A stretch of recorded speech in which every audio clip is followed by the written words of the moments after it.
questions to elections@cable14.com. We will do our best to put forward as many of the questions as possible. Please remember to include your first name and the neighborhood where you live within Hamilton East Stoney Creek.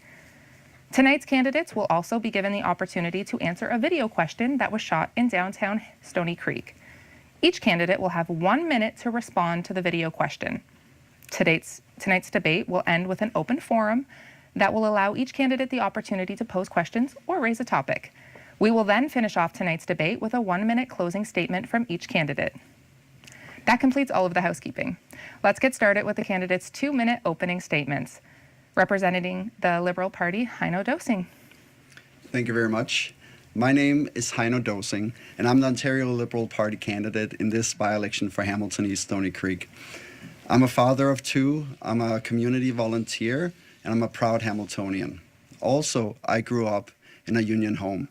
My mom was a personal support worker, and my dad was a mechanic and a volunteer firefighter. And it was thanks to public health care being there for us that we got through it when my mom's back gave out on her. And it was thanks to public education that I got a good education that enabled me to go out and get a good job. And right now in Ontario, after 8 years of Doug Ford, those core institutions are under attack. And I'm running to fight for those institutions and fight for the people of Hamilton East Stoney Creek. I love our community, and I love exploring our community with my kids. So if you've been at any community events for the past few years, you've likely met either me or my 2 kids, whether it be at a barbecue down at the Legion, or Easter egg hunt at Winona Park, or at a Stoney Creek Tigers game down in Stoney Creek Arena. We love exploring Hamilton East Stoney Creek. We love exploring our community. And I love our community. And that is why I am raising 2 kids in the area and want to fight for it to be better today and in the future. Now, I ran in the last election and came a close 2nd place. So I'm well placed to take on Doug Ford and the Conservatives in this election. With your help, on September 3rd, that will be the beginning of the end for Doug Ford and the Conservatives. Please come out and vote Ontario Liberal. Thank you, Heino. Now representing the Green Party, Pascal Marchand. Hello, bonjour. My name is Pascal Marchand, and I'm your Green candidate for Hamilton East Stoney Creek. I'm running because I'm tired of the type of politics that don't seem to get us anywhere and the same old status quo that just isn't working. It's a by-election, so we don't have to compromise. We can vote our values. And in Hamilton East Stoney Creek, those values are courage, determination, and fairness. For the last 4 years, I've been working for the Ward 4 office for Councillor Tammy Huang. And there, I helped fast track and build sustainable, affordable housing. I helped open up a seniors active living center. And I've also been working to fight against the soot that's been falling on top of us for who knows how many years, right? So I got this done by working with the community, despite any lack of support from the province. I fought just as passionately when I was working for QP's Local 4092 and 4094, making massive wins that at the time we never thought were possible. I'm a community advocate, a policymaker, and a proud East Hamiltonian. I committed my life to serving this community, and I'm ready to do everything it takes to get to Queen's Park so that I can continue to fight for clean air and water, a roof over everyone's head, and also to fight, certainly not for corporate handouts to wealthy donors, but to fight for our community. I have a long to-do list once I get to Queen's Park, and that includes finding out what is in the soot and putting an end to it. It also involves fighting for a moratorium on AI data centers until we have better regulations so that we know how it affects our health, our environment, our jobs, and our economy. I will also protect our prime farmland to make sure that we don't pave over our farms and that we build within existing local Thank you, communities. Pascal. And now for the New Democratic Party, Monique Taylor. Thank you so much. Good evening. I'm Monique Taylor, the NDP candidate. I'm a proud Hamiltonian, born and raised in Stoney Creek and Hamilton East. I've lived and worked all across our city, waited tables and worked long shifts while raising my daughter on my own, always working hard to make ends meet. I know firsthand what it means to build a life here in this city, and I know that promise is slipping away. I spent 14 years serving Hamilton as an MPP, fighting for our voices and our needs. I delivered life-changing results in our province, like Caitlin's principle, fought for the creation of a vulnerable persons alert. When Liberals and then Doug Ford cut autism funding, I fought shoulder to shoulder with families to reverse those cuts. And when COVID was devastating long-term care, I fought to protect seniors at Grace Villa. So many things are at risk in our city and our province right now. Our healthcare system is being dismantled and privatized. Our kids and our schools are suffering for the lack of funding and resources, and the cost of living has skyrocketed. People haven't stopped working hard, but all around them, life has become unaffordable. Regular expenses have become daily stresses. And let's be honest, Doug Ford and his government are at the root of all of these issues. It doesn't have to be this way. I know how Queen's Park works. I'm passionate and I don't back down. You can count on me to share your voice and send Doug Ford a message. Thank you. Thank you, Monique. Now is the time to move on to questions from our local media. Joining us tonight from the SPEC is Kate McCullough. From CHCH is Al Sweeney. And from CBC Hamilton, Jeffrey Tram. Each of tonight's media representatives will pose a question to one of the three candidates here in studio. The media representative then has the option to ask a follow-up question to the same candidate. The candidate who was asked the question will be given a maximum of 2 minutes to respond. After the question is answered, we will then open the floor to the other candidates to debate the question raised by the media. We will be keeping the candidates to a maximum of 1 minute response. If there is no need to debate the question asked, then we will move on to the next media question. To kick things off, from the Hamilton Spectator, Kate McCullough.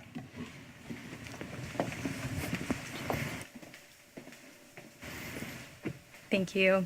My first question tonight is for Pascal. Residents have frequently criticized the Ministry of Environment for not taking air quality concerns seriously and not doing more to regulate industrial emitters. What, if any, changes would you call for at the ministry to address these resident concerns? Yeah, absolutely. So in my work at the Ward 4 office, we have been putting a lot of pressure on the Ministry of Environment, Conservation and Parks because we saw that there was a lack of action coming from our provincial elected officials in Hamilton. And that's across the board, across the entire city of Hamilton. And what we heard is that they're definitely underfunded because they can't seem to be able to keep up with the demand. So when residents call and they complain about soot or they complain about noise pollution or they complain about the air quality in their neighborhoods, there's no follow-up to find out that any actual work is taking place. So in 2024, when residents were telling us that they had soot on their homes, when we went to the ministry and we asked them, what are you doing about it? They told us there was no soot problem in Hamilton. And so I said, hold my purse. And I got about 100 people to complain and to tell the ministry there was an issue.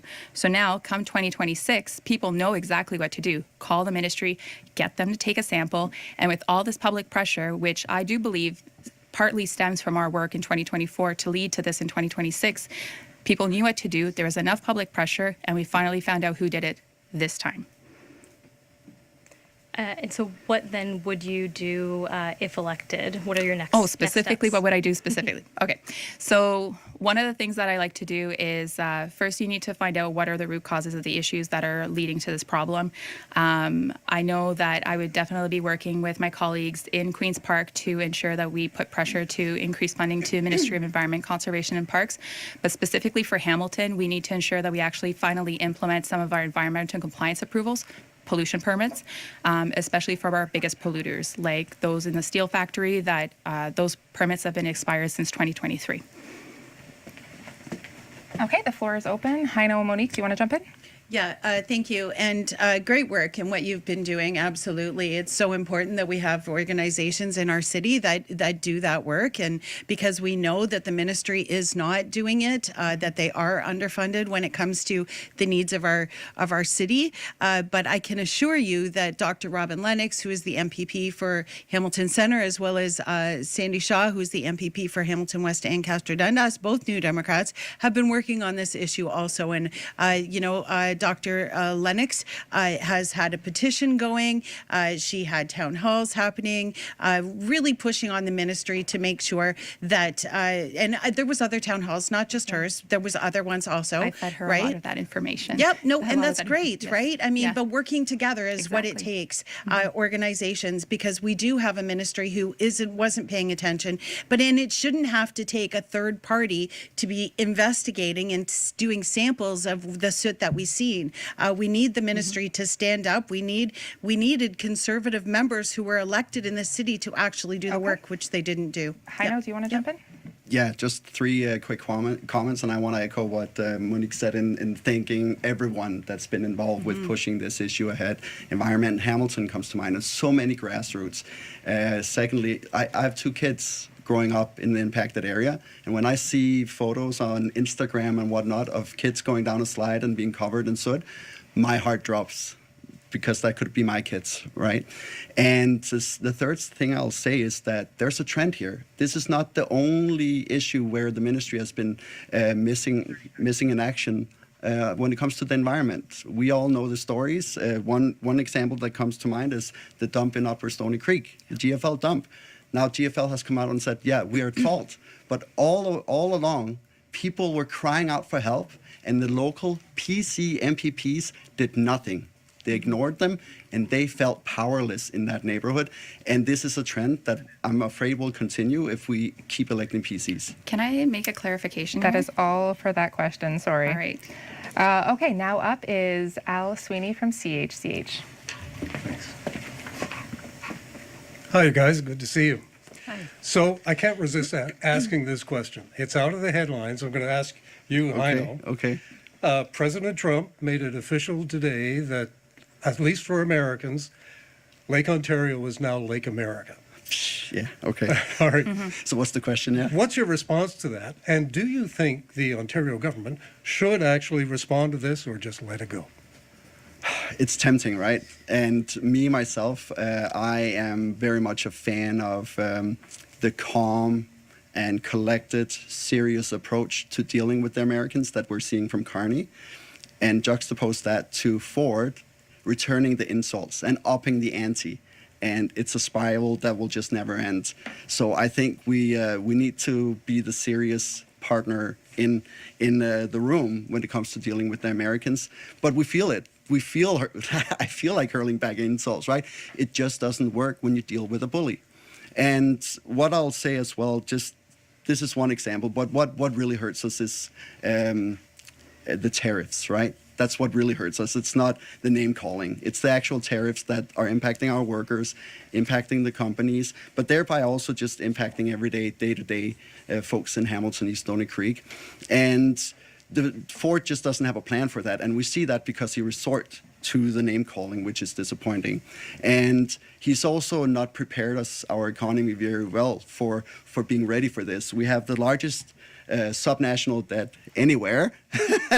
So when it comes to the attacks from the Americans, we don't have the firepower to fight it in a serious way.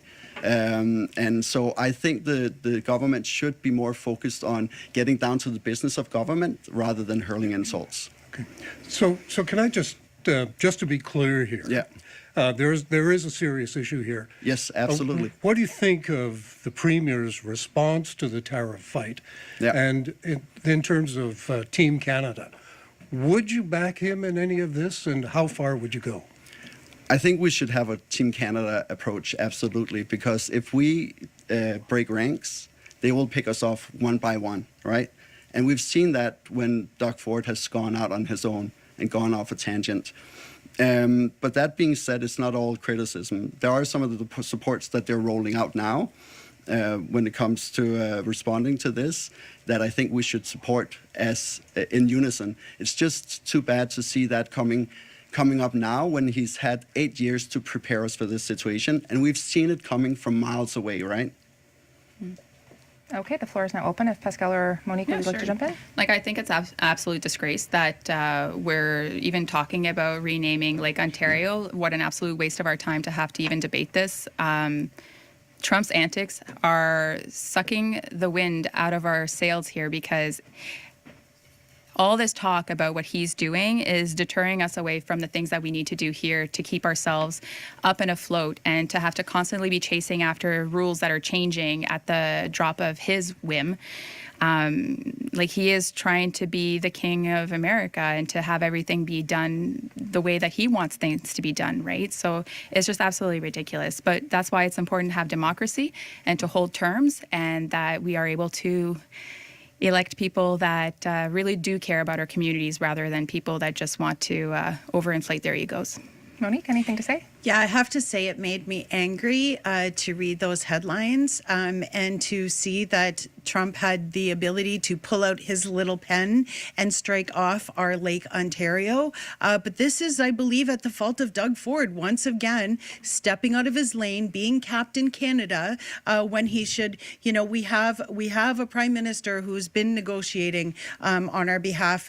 That's what we need to do. We need to stick together as Team Canada and not have Doug poking the bear every time he's not happy, because now we're in a worse position than we were. And I mean, we know that it doesn't actually change much. It changes in federal ruling, but Lake Ontario will always be Lake Ontario in our community, and we're proud of that. And but please, I wish that Doug would just slow down, stay in his lane, and stop poking the bear, because it's unnecessary. Thank you. Now, please welcome from CBC Hamilton, Jeffrey Tran. Hello, candidates. Thank you so much for your time. Monique, Hi. as you mentioned in your opening statement, you've represented Hamilton at Queen's Park before. What have you learned from your previous time as MPP that would change how you represent Hamilton East, Stoney Creek this time?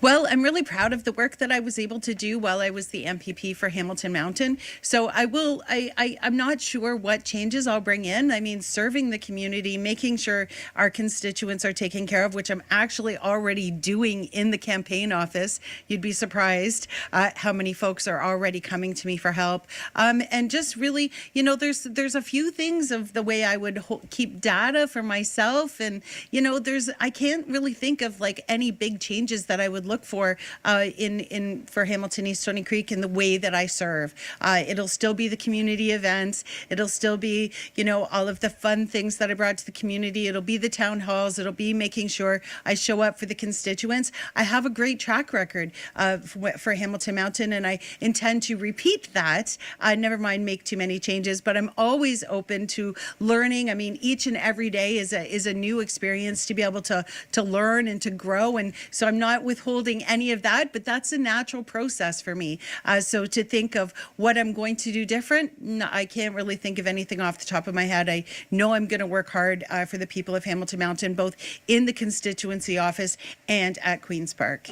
What is the biggest motivation for running this time around? Well, I mean, we all see what's happening with people's cost of living. We see what's happening with Doug Ford and the lack of transparency and respect for our taxpayers' dollars. Those things really fired me up. Seeing young people in our communities literally killing each other, I couldn't take it. I couldn't sit back and just watch. When I seen that Neil had quit, I knew I had to come home to Hamilton East Stoney Creek and to ensure that you had a voice who was going to stand up and work hard for you on your behalf. And I can do that day one. Yeah. Pascal, go ahead. So thank you for all the work that you've done. And respectfully, I would have liked to have heard about things that you had learned over the years, or at least in your time off, like lessons learned since then. Like any other job, we usually have to go through professional development and learn to adapt our skills and do things differently. So I was hoping to hear that in your answer. So I didn't hear much changes, and you have done good work. But I do think that the city of Hamilton, you can see it with how they re-elected practically a brand new council. You can see it in how they elected practically all new MPs and MPPs in the last few elections. I do believe that they are hoping for something different because the same old hasn't worked out so far. Well, I didn't leave because I lost. Let's be honest. Oh no, about we know that. You went to go MP. Right? Yes. Yeah. Well, because I was striving for better, right? As we all should be. What we're doing right now, we're striving for better. We're striving to fight for our community, and so that's what I did. And we know that didn't work out in my favor. But like the universe doesn't always give us what we think we're going to get, but gives us what we actually need, right? And so this is a full circle moment for me to be going home to my home riding of Hamilton East Stoney Creek, and I'm really proud about that, and I'm excited about that. I So think many of I us don't can think actually that say people that were we looking care for about change. Hamilton East Stoney Creek. I think that's part that Sorry? I'm not sure if that part differentiates us. So how much we care for Hamilton East Stoney Creek. Like I spent pretty much my whole life in Hamilton East Stony Creek. I kept trying to leave. I tried living in North Bay. I tried living in Windsor. I tried living even in Montreal, and I still came back to Hamilton because there's something to be said about that grit in Sure East is. Hamilton, like the vibe and the chats at the doors. Like people do not hide their I feelings. know. Do you want to add anything? No, I just agree with when Okay. it comes to the love for Hamilton. I was born somewhere else, and I had to travel the world to find Hamilton. And when I got here a decade ago, fell in love instantly. And this is where I'm raising my kids, and we just love the sense of community here. And I'm a big football nut. Like I was into football growing up, and finally I live in a city where people care about football. American or The European? Ticats, the Ticats. Okay. Yeah, and we talked about Trump earlier. I haven't been to a Bills game since Trump got reelected, but both Bills and Ticats fan. Nice. Glad to be here. But I also will say, like, regardless of, there's a lot of room for improvement when it comes to representing Hamilton East Stoney Creek, and I think anyone would be a step up from what we've gotten lately. We've heard the headlines, we've heard the complaints about people reaching out and not getting answers from the PC MPPs, and so I'll commit to keep going. I've been going for years in Hamilton East Stoney Creek to all the events, and the list is long, and I have so many friends there as a result of it. An additional thing I'll commit to is to go canvassing at least twice a month to make sure that I keep my ear to the ground and don't lose connection with the people of Hamilton East Stoney Creek. Thank you all for participating in our first round of media and questions. That concludes it. As mentioned earlier, we've been collecting your questions sent to elections@cable14.com. Please keep your response to these online questions to a maximum of 1 minute. All right, candidates, here comes the first real-time viewer online question. The first online question comes from Mike. What will you do to address the unhoused population of Hamilton and Stoney Creek? Does anyone want to start? Sorry, I believe this one can go to anyone, so Heino, start. Okay, yeah, I'll start. I think it's sad to see the situation with the unhoused and how it's increasing, and Doug Ford and his government is doing next to nothing. They're pushing it to the cities to deal with this, and the cities, they can't deal with this one-on-one. So I want to see an Ontario-wide strategy to deal with the situation around the unhoused. And I think it's important that we have a housing first approach. Doug Ford, he has this Protect Ontario ad where he's saying homeless and then clips to jails. That's not the solution. We need folks in housing because that is the cheaper, better value for money solution. Jails, hospitals like ERs, etc., where some of these folks end up, is way more expensive to make sure they got a roof over their head. So housing first and an Ontario strategy. Okay, Pascal, we'll go to you next. Perfect. Thank you. Our governments have been decreasing their investments in housing since, we feel like it's just recent, but it's actually been happening since the 1980s. I was just reading an article, or a report by the Association of Municipalities of Ontario that were discussing how we got to where we are. And one of the big issues that we've been downloading all these responsibilities onto municipalities to handle the housing situation, when this should be coming from the province. And this downloading over the course of the years has now ballooned into us having overinflated property taxes, because now the money is not coming from the province, so the money is now coming out of the other pocket, and that's just simply not fair. We can't afford that. So what we need to build new affordable homes. We need to protect the affordable homes that are here now, and we also need to protect our renters so that they don't get evicted, and also make sure that they have safe homes, and also ensuring that the tribunals are properly unbiased. All right, thank you. And Monique? Thank you. I can't disagree with anything that's been said here. We know that's the fact that they've been underfunded for years, that we haven't built homes in Ontario, affordable homes, in many decades. And that's obviously led us to the place that we are today. New Democrats have promised to build Homes Ontario so that we could be focused on building different kinds of homes, condos homes, affordable homes, and rental homes. Making sure that people have opportunity to homes is really important. We've seen so many people on our streets this day that are to this day that are just sick, right? Like, they're not well. They're finding themselves on the street and finding themselves so many drug-induced. And when we are cutting services and not providing opportunity for those folks, we have a problem. And so I see an epidemic on our streets. I think we need a full strategy to ensure that we're taking care of our community. Okay, if anyone you. wants to continue this, you can do it in the open forum a little bit later. Okay, thank you. Okay, for our cable and online viewers, thank you for submitting your questions. We will do our best to get to as many as we can later in tonight's debate. So that wraps up round one of the question and answer period. Before we continue with the next round of media questions, any candidate not invited to participate in tonight's live debate was given the opportunity to pre-record a statement here at Cable 14.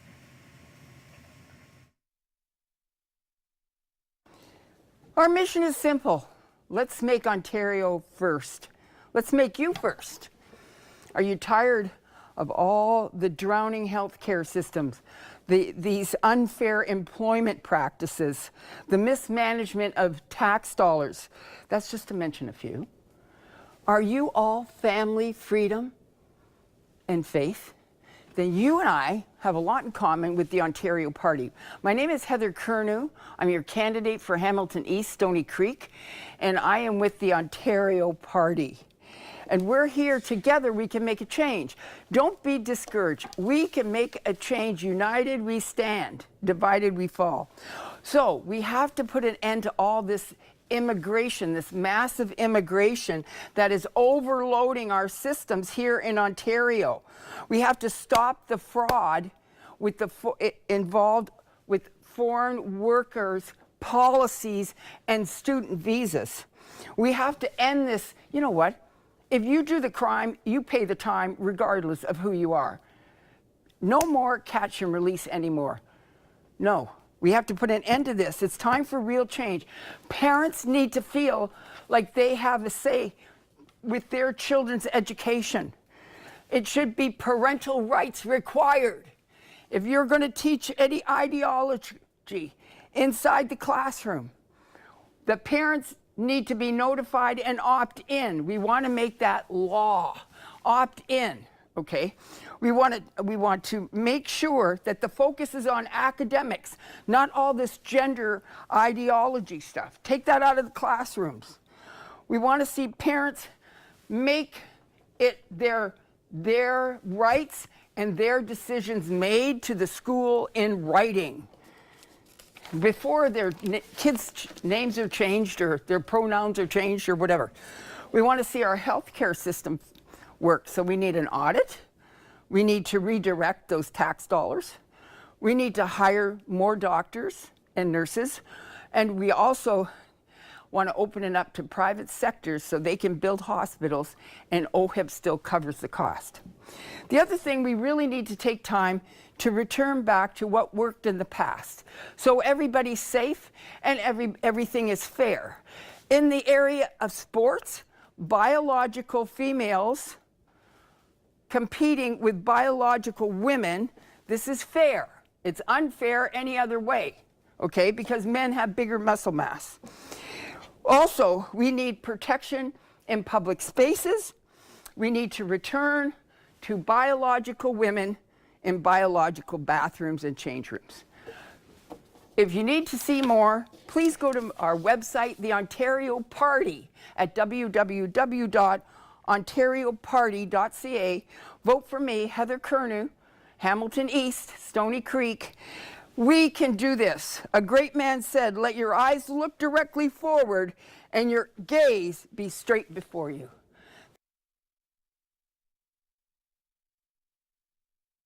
Tonight's debate. The debate will repeat tonight at 9:30, and it will be here on Cable 14 as well on demand.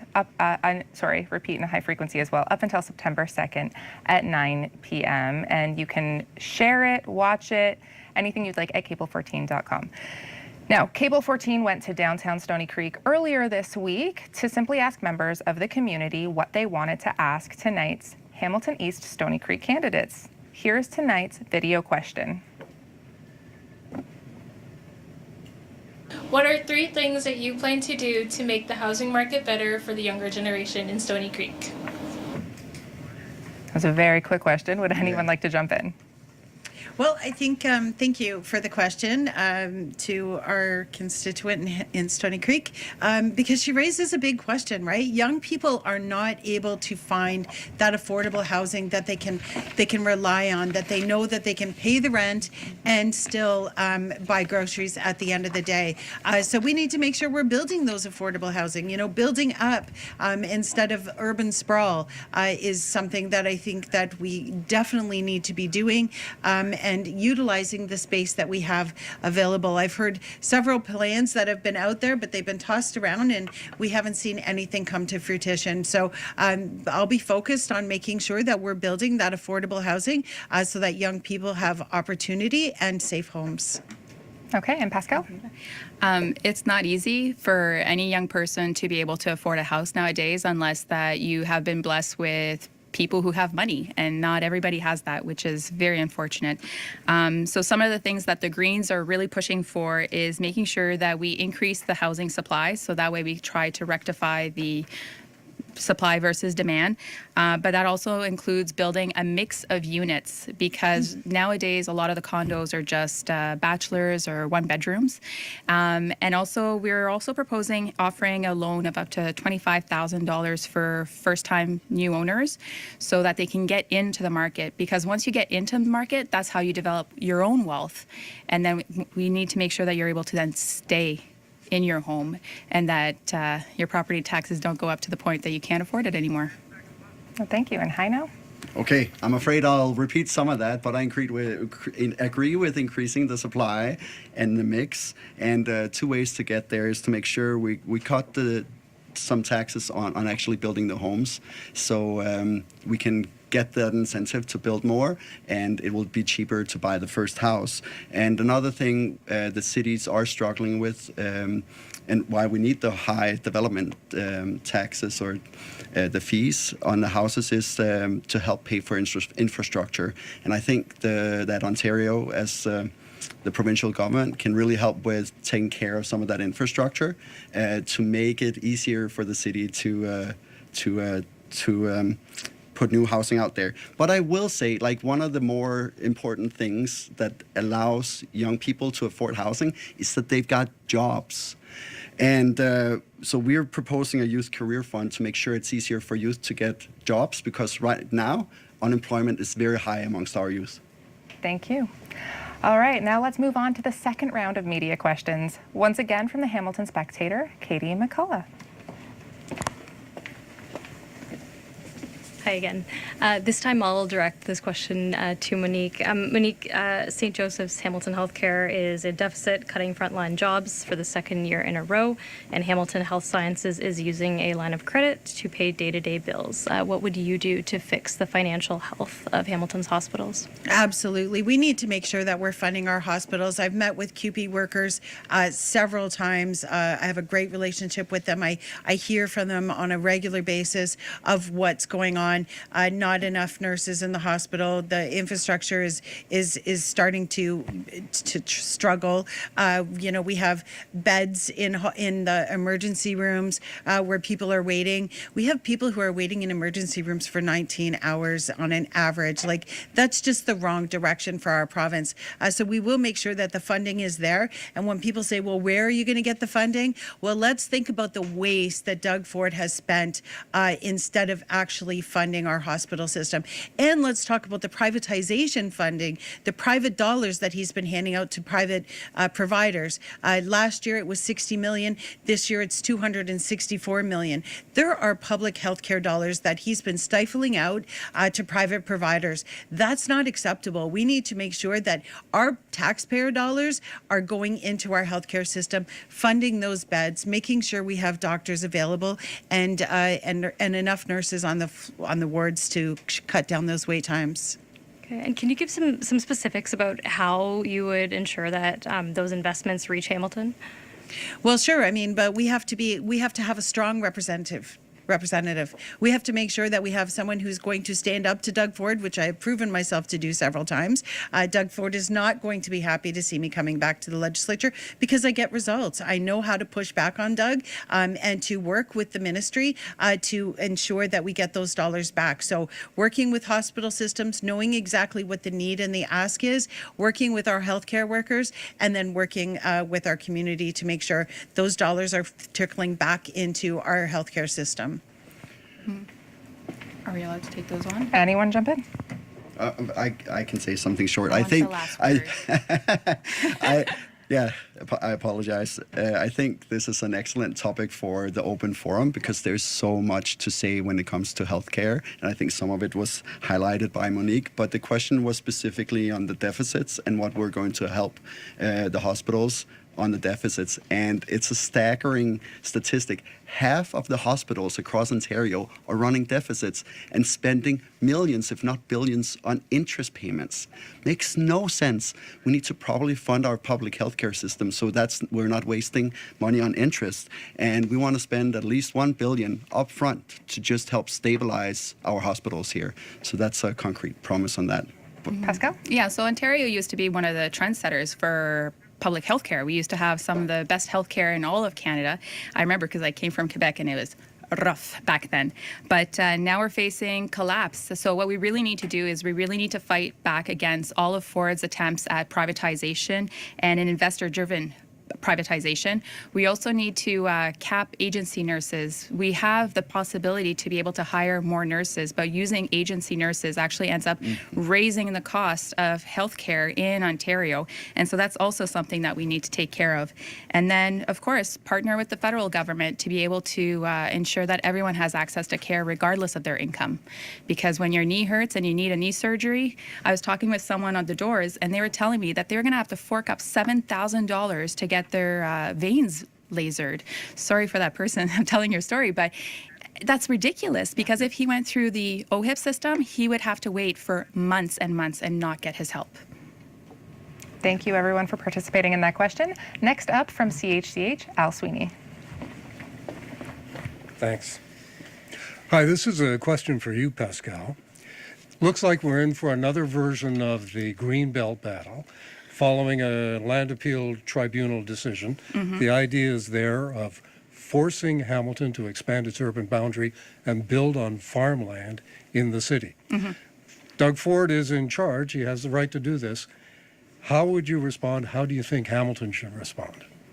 Well, I think that City Council was very brave this week when they decided to stand firm, even though that they were faced with a decision from the Ontario Land Tribunal when it came to Elfrida, or is it Elfrida? We had this conversation a couple days ago.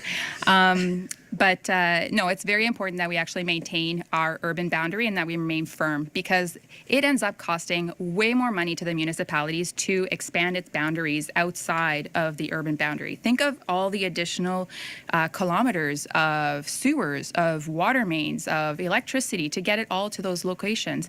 It's short-sighted, financially speaking, to push our urban boundary further than it does. So what do I intend to do about it? Well, I think that I stand on the right side of justice on this one, and I'm going to fight as hard as I can to make sure that we maintain our urban boundary here in Hamilton. At the same time, Hamilton needs houses, needs middle-class houses, like these houses, maybe, if they're not McMansions. Yeah. How do you deal with that contradiction? Well, we also have lots of land within the city boundaries. So just in Hamilton East Stoney Creek, there's 2 developments that have just sat, actually one is actually in Hamilton East Stoney Creek, that has just been sitting there and doing nothing for many years. They went all the way to the Ontario Land Tribunal to come up with a decision on how they were going to set up the land. This is at the former Brock University campus, but nothing's happened, because the market and the profits aren't there. So we have the land, we have the possibility to build it, and we need to encourage developers to build within our city boundaries. And this is, again, another really unfortunate thing that Jeff is not here today, the Conservative candidate, right? To be able to speak up to the urban boundaries. I mean, when he ran for council, he ran on, anti-development. He ran against a councillor who was very pro-development, and he won on being on the opposite side to stop the developments in Stoney Creek. So now he's hooked himself up with Doug Ford in the Conservative government, who is right away during the election, expanding the urban boundaries. So it's unfortunate that Jeff found it unnecessary to be here to share his perspective this evening. He's asking for your vote. He's asking for you to trust him to stand up and work for him, or to work for you, but he's not even here to answer the tough questions, particularly when it comes to urban boundaries. And Heino, you get the last word on this one. Yeah, and we can only guess, but that might be why Jeff is not here, because there are a lot of awkward questions. What he stood for in the past and what he stands for now. And expanding the urban boundary and building in the Greenbelt is one of them. He used to be for protecting the urban boundary, and now that has shifted just last week. All of a sudden, there's new data, and now I'm for it. And I think we'll start to see a trend there. And, another example, he's railed against strong mayor powers, against the strong mayor powers, to remove the parking lot behind the Legion. Well, now he's on the team that's implemented strong mayor powers. That's a little awkward, I gotta say. And the list just continues. Like, which Jeff are we getting? And it seems like that we're getting the Doug Ford yes man. And I don't think that's going to serve Hamilton East Stoney Creek very well. We need someone who's strong to speak up on behalf of folks in our riding. He didn't wait to see if he was going to get elected to become his yes man. Yeah. Just went straight for it. And to round things out, Jeffrey Tram from CBC is back again. Hello again. Heino, you and your party finished second in the previous election. I spoke to some residents in the area who were telling me that they felt like the Hamilton East Stoney Creek area is a conservative stronghold. What is your reaction to that, and how do you feel like your chances are this time around? Oh, I feel my chances are excellent. As you mentioned, we came a strong second last time, and I'll say my party came about in at about 30% across the province, and we came 32% in Hamilton East Stoney Creek. So we overperformed in Hamilton East Stoney Creek, and that just shows you that there is a lot of folks that are seeing us as the opposition to the PCs. And I'm hearing a lot of PCs flip now. And the things that where we see eye to eye now is the wasteful spending of taxpayer dollars from Doug Ford. You name the jet, you name the beer contract, $1 billion out the window on what's like, it doesn't make sense to people. And then there's also just there's the waste, the obvious waste, but then there's also the big projects he wants to do. Tunnel under the 401 makes no sense. We could get so much more infrastructure and other great things for the same amount of money. It's about respecting taxpayer dollars, and I'm all about that. And that's why a lot of PCs, they're not seeing Doug Ford as a conservative. They're seeing him as just someone who does whatever to get elected with the help of himself and his close-knit friends and supporters. We need fiscal responsibility back, and that's gone out the window with Doug Ford, so people are ready for a change. Who would like to jump in first? You can go. So, You mentioned the question was about the stronghold. Well, like, Yeah. where do you define stronghold, right? Because Hamilton East Stoney Creek used to be an NDP stronghold.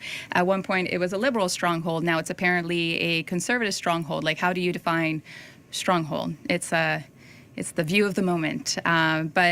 You also mentioned, Heino, about conservatives and fiscal responsibility. And I found that knocking at the doors, believe it or not, there's a lot of folks that do believe in the Greens as an alternative to the Conservatives because of our fiscal responsibility. Because they are looking for an alternative. They're looking for the old school Conservatives. They're looking for like the Brian Mulroney Conservatives, the ones that still cared about the community, but they also still cared about holding a solid budget without overspending, without spending thousands of dollars to send people to Jamaica with, like, I know we could list all of the issues that have come up with for the last little while, but yeah, I don't think there is such a thing.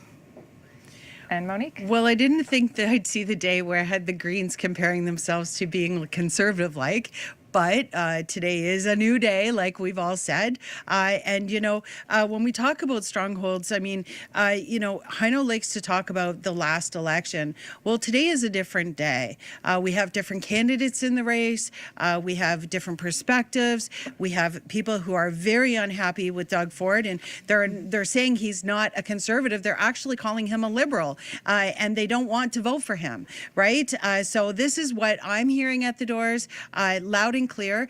People are looking to me to be the voice, to bring that strong voice to Queen's Park. I have a great reputation of working for the people of Hamilton, and that has definitely followed me. And the polls are showing that. There's only one actual poll of local numbers, and it has me in the lead.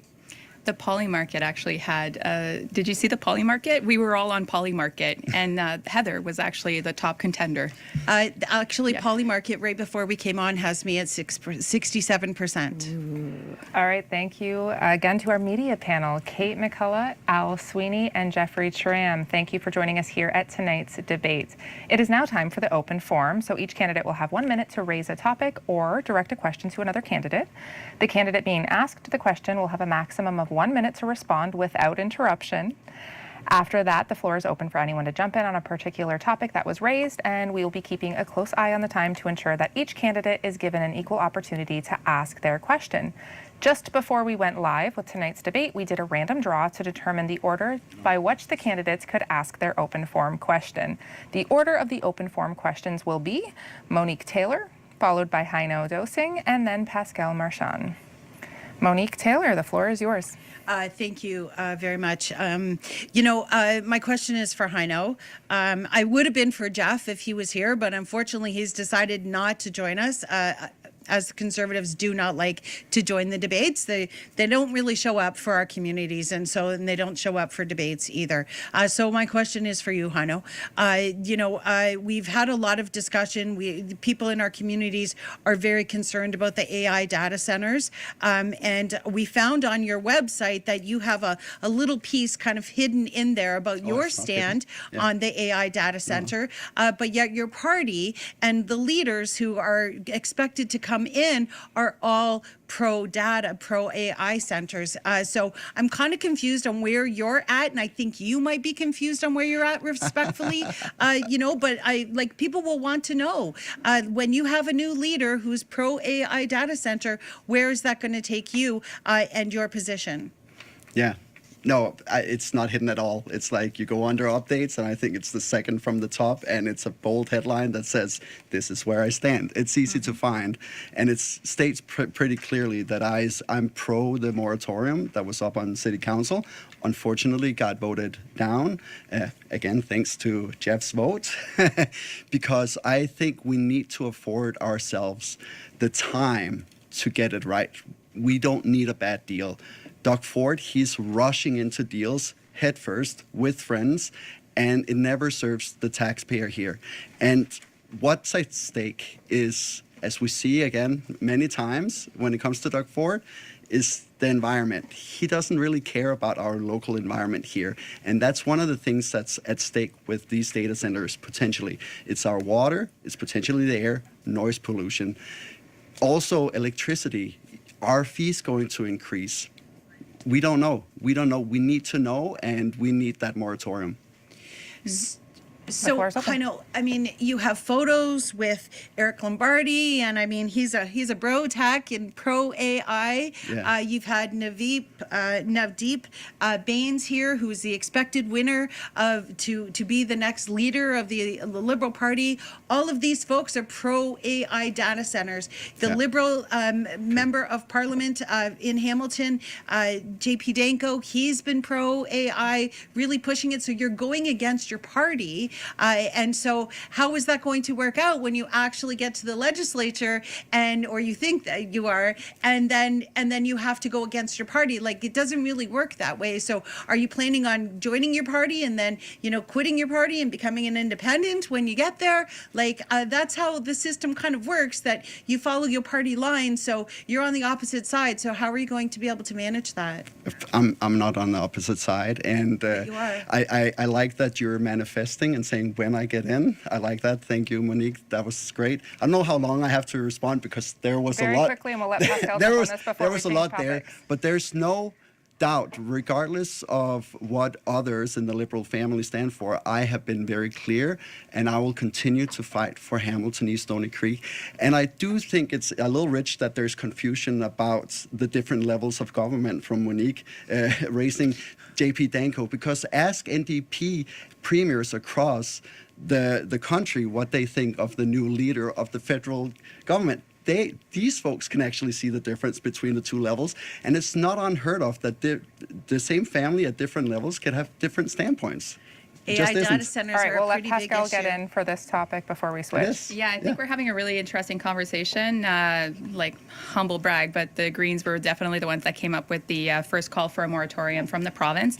The need for a moratorium definitely comes from the provincial level, because anything to do with energy and pollution comes from the federal, not from the municipal.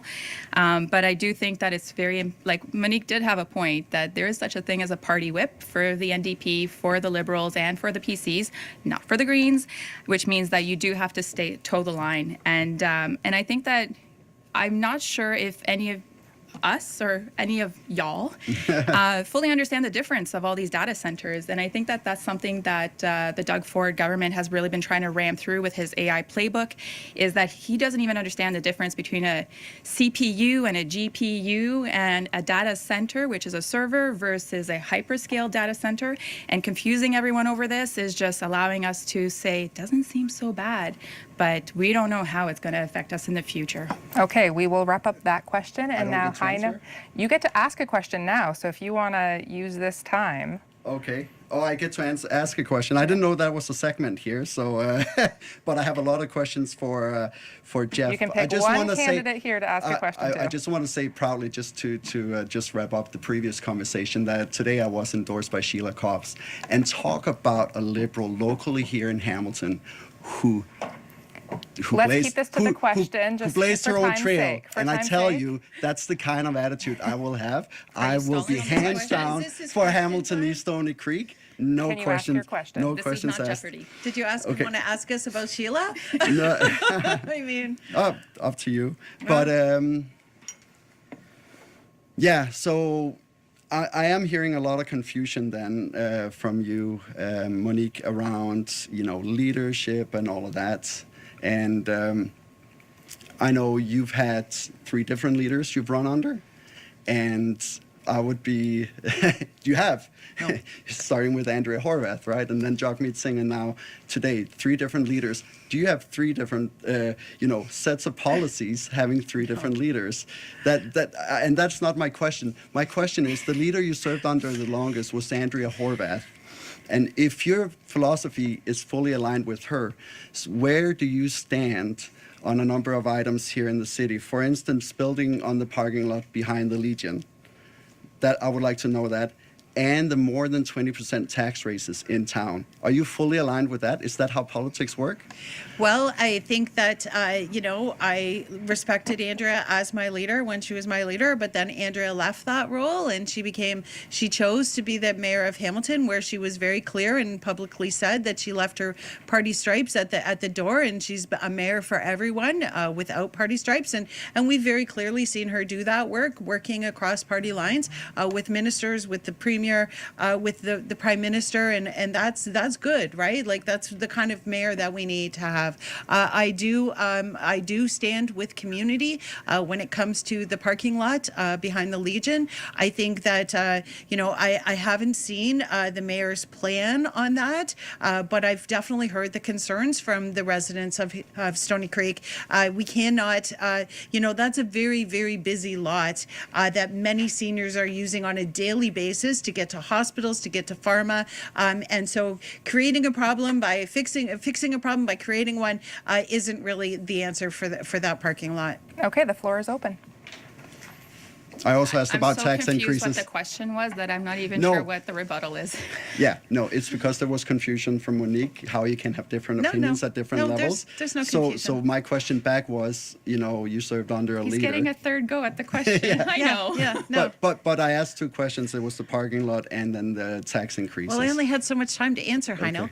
I'm happy to the tax increases are, again, because they have no choice, I think, sometimes at City Hall when we have a provincial government who downloads everything onto the city, right? And so we're paying extra ambulance costs, we're paying extra roads costs, we're paying extra lots of things because Doug Ford has downloaded it onto our city and raised our property taxes. And then he wants to brag that he doesn't raise our taxes. We are the same taxpayer. So there's no confusion, Heino. I know exactly how the system works. I've spent 14 years in the province, working in the political system. And so I have a really good understanding that when you download into the city, there is no choice but to put it into the property taxes. And that's the increase that we've seen. Which is what I said at the beginning. Yeah. No, Mike. Yeah. Do you want to add anything, Pascal? Yeah, I think the issue of jurisdiction, for everyone's, out of respect for everyone, even the folks at the doors have a really hard time differentiating jurisdiction. The number of people that have come to me talking about the condition of the roads, to talk about their hydro bill, or not their hydro bill, sorry, Electra now switching over to the Hamilton Utilities billing. That's municipal. And honestly, I think that has something to say about our education system and just knowing the difference. But ultimately, we are all taxpayers. We're all putting money towards this. And the reason that our roads are in such bad shape, in my humble opinion, is because we have been downloaded on for so many years for the housing and the social services. And that shouldn't be coming as a responsibility from the province onto municipalities, because we have to cut costs somewhere, or they have to cut costs somewhere, as municipalities. And that's happening across all of Ontario. And I would really, really like to agree about the fact of the lack of education that our kids see when it comes to politics. I mean, they learn this much in grade 5 and then this much in grade 10. And then the rest of our lives, we're told we don't talk about politics. Politics is bad. And that's not the case. And that's intentional to make sure that people don't know and they are confused about the level of government. And that's why, while I was elected for the Hamilton Mountain, I spent a lot of times in kids' schools entering those civics classes, going into the grade 5 classes, going into the grade 10 classes, to talk about civics and what it actually means, and to bring some energy into it. So they wanted to think about it. They want to know what it means when their parents vote. And so I've challenged all of those kids to get out with your parents, go and vote. Make sure you're asking your parents, are you voting? Let's go and vote. Let's get this done. And it's a really important piece. I'm hearing at the doors is that if your parents voted, you're likely to vote. Yeah. But also, if your parents vote a certain color, are you going to vote the same way as your parents? Because there's a lot of folks, like, for example, my grandma always voted Liberal, regardless of who the candidate was. But at some point, if we keep trying the same thing over and over and over again and getting the exact same result, I think that doesn't work for many, many people. But no, it's important to talk about education, because the Ford government has changed the curriculum, and a lot of, I'm sorry, but learning how to do cursive writing when you don't understand jurisdiction doesn't help you very far in life. Yeah. Yeah. I just want to add to that, just because we're talking education and young people, one of the best predictors of whether you continue voting in future elections is whether you vote in your first election. And I've met a lot of first-time voters at the doors, and I'd just say, go vote. It's good to get into the habit. But we're going to, voting, education, super important. But also what I find is that politics becomes so elitist. Like there's so many people at the doors that are so overwhelmed with all the issues that are happening, because when we knock on their doors, we're pitching them us, and we are trying to sell ourselves, and we are trying to convince them that we are humble and that we care. And you've heard it tonight that we're all like agreeing on a lot of things. And then Jeff Beattie, who used to be the king of communications, his communications team was fantastic in Stoney Creek when he was the Ward 10 councillor. And now where is he, right? It didn't take long before all of a sudden he was already towing the party line. And I think that towing the party line is also something that we've touched on. And I think that needs to be highlighted again, because you may think you have the ability to do as you say or do as you think, or do, you know what I mean? But ultimately there is such a thing as a party whip. Yeah, and you do have to toe the line. You have to follow party policy. And so, regardless of what you think, I know that just, I mean, it shows once again that most people don't know how politics works and how all of the pieces fit together. And we hear that each and every day on the doors, where people are confused about the level of governments or how legislation's passed, and how things come into law. And unfortunately, again, that Jeff's not here. I mean, we're watching Doug Ford not even show up to the legislature. So open the legislature, Doug. Put the MPPs to work. I mean, they sat 53 days of the entire year last year, and only pushed policies that actually hurt people instead of helping people. We need the legislature to get to work, get some tariff policies happening right now to help our communities. Okay. And the last question will go to you, Pascal. Well, I think I'm going to toe on what we were just talking about, but I know, you've spoken a lot about how much you care about democracy and representing our people, which, again, we all do. Absolutely. This really is horrible that we all agree. Like, we really need to differentiate ourselves here somewhere, okay? I believe in environment. Okay, but my question to you is, how do you plan to do that? How do you plan to work with other parties if you have to toe the party line? Because you do believe in, you do fair vote, you believe, but what happens when it doesn't work in your favor and you're not the fair vote winner?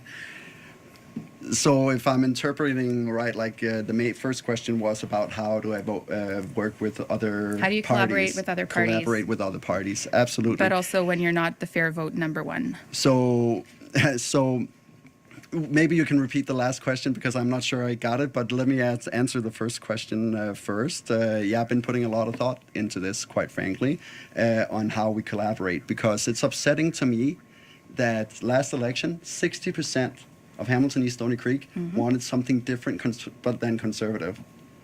We split the vote and we stuck with conservative, right? People are hungry for change. And so I've been putting a lot of thought into, what can we do to seem like a more serious alternative to the conservatives as the opposition, and how can we show that we can collaborate in between parties. And I've had good dialogue with Mike Schreiner on it.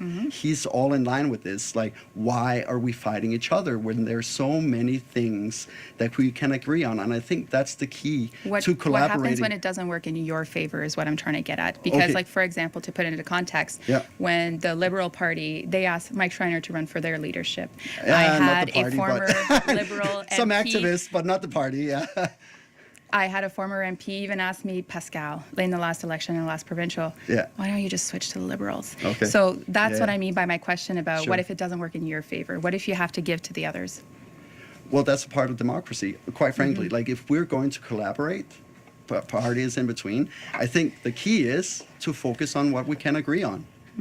And focus there. And we see it in many other countries where it is minority and coalition governments, is that you have to focus on the things you can agree on. And I think we should be better to do that as opposition.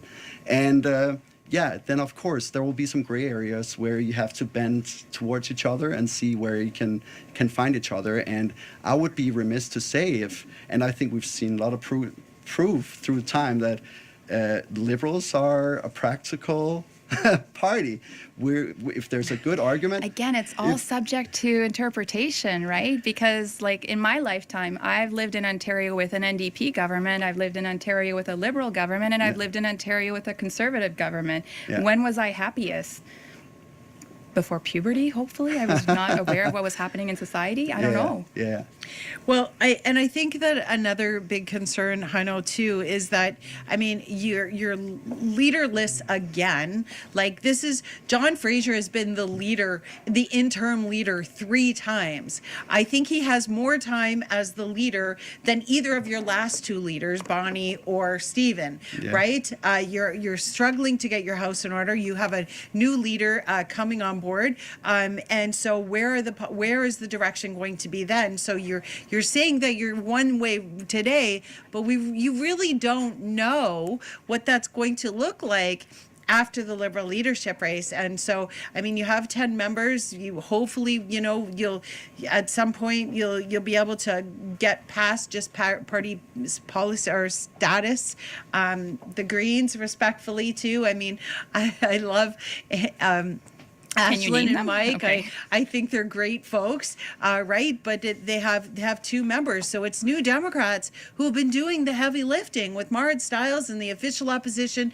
We've been doing all of the heavy lifting for keeping Doug Ford's feet to the fire, making sure that we're uncovering those things like the $30 million plane. Can I bring back to the yeah, heavy yeah, lifting? jump in. Because this is back to what I wanted to say earlier. I'm like, may I make a clarification? The heavy lifting. So in our community, there are certain issues that have been affecting Hamilton East Stoney Creek. Let's bring it back to the soot. Your party, the NDP, is the official opposition. This means that you have official critics of certain ministries. That's right. And one of your colleagues, a very close colleague, was the critic for the Ministry of Environment, Conservation and Parks. And when I was working with the Ward 4 office, begged her to do something and to say something about the soot, and this was in the previous legislature, she said nothing. But now that I managed to make soot an issue, now y'all are talking about it, which is very interesting. So where was the NDP when we were asking you to do something about the soot 6 years ago? Well, I think that the critic for environment has been Peter Tabbins. No, it was Sandy Shaw. I didn't want to name her, but it was Sandy Shaw. Well, I mean, I can only speak for myself and my own record, but I'm know asking that you to speak on behalf of the NDP. Yeah, well, that's fine. But we've always been there and fighting for the environment and doing the things. And I'll tell you, I even recall writing a letter with Sandy with concerns about soot, with concerns about the GFL dump. And so we've done those things because, quite frankly, we had Donna Skelly and Neil Lumsden who were conservatives that never spoke a word about Hamilton ever. They were literally given their papers and said, here, these are the nice things that you'll say about the Conservatives today.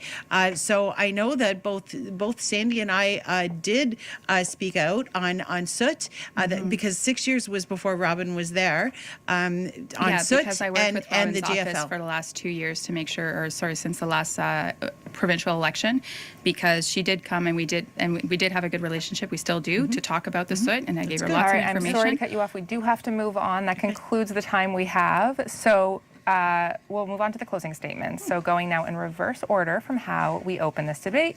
Each candidate has 1 minute, starting with Monique Taylor from the New Democratic Party. Thank you so much to the fellow candidates who showed up tonight. Thank you, Cable 14 and the media. And most importantly, thank you for watching. Hamilton East Stoney Creek isn't new to me. It's a homecoming.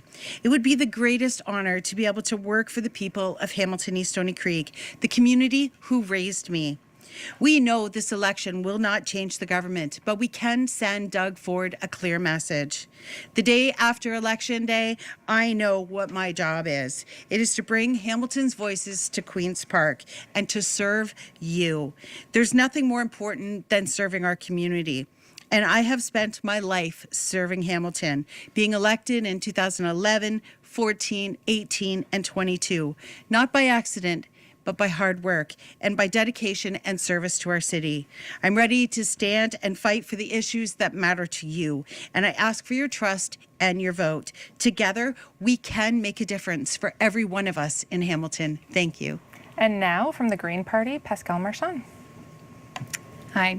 Thanks for taking the time tonight to listen to us, and I hope that you certainly have learned something, or at least are able to make an educated vote on September 3rd.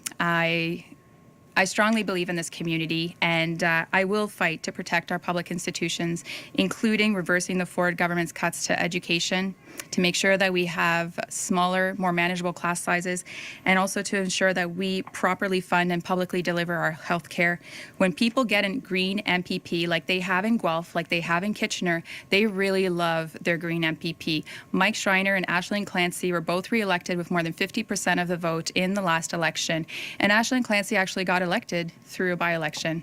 So today, I ask for your vote, and I thank you again for your time tonight. And to close things out from the Liberal Party, Heino Dosing. Thank you for your time today. Tonight, you've heard where I stand.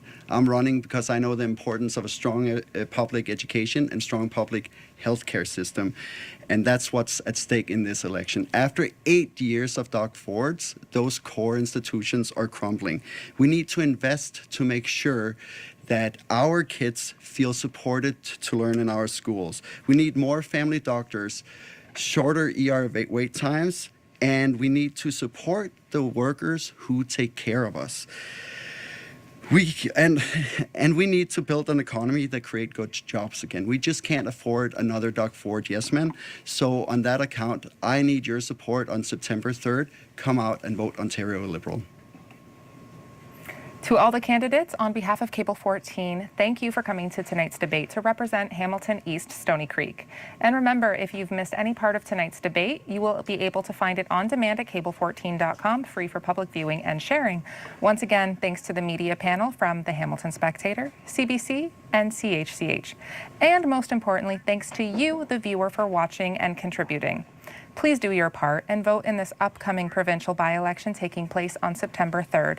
Your voice does matter.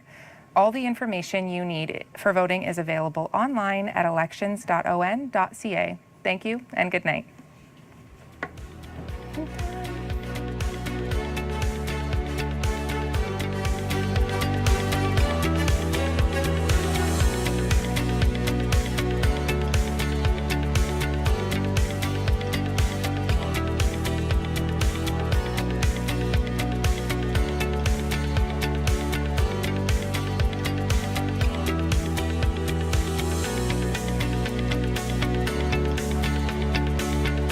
Do you have feedback on Cable 14's programs?